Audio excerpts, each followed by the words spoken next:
Hello and welcome to this tutorial. Let's say we have two closed curves that we need to connect using multiple lines.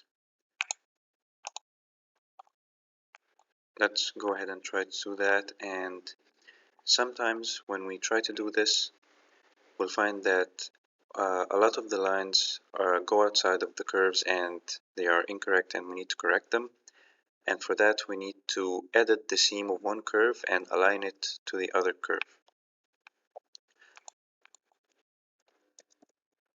So let's use the curve seam component.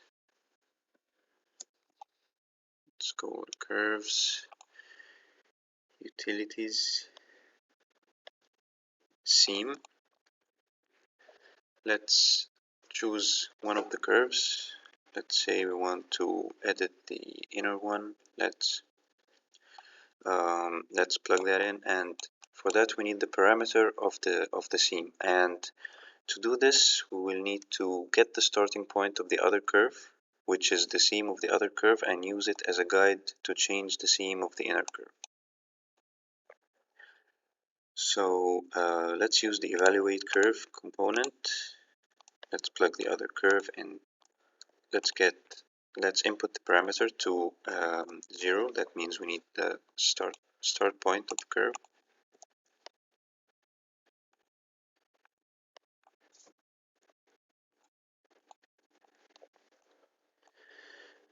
And then let's try to find the closest point to that point on the other curve.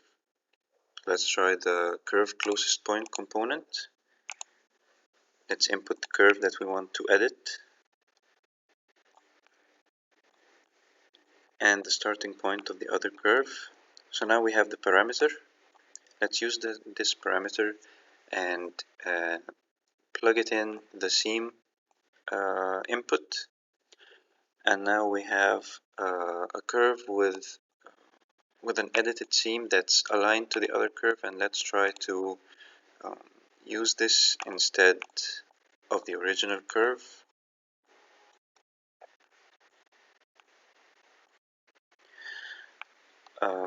So it's still incorrect, and this is because we need to edit the direction of the inner curve.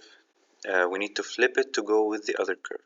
So let's get a flip curve component.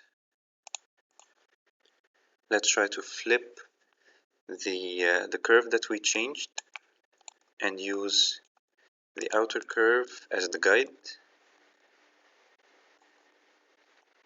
And let's try again. So now all of the lines are correct, and all of them are inside the two curves. Thank you for watching, and I'll be posting more tutorials soon, so please subscribe and stay tuned for more videos. Thank you very much.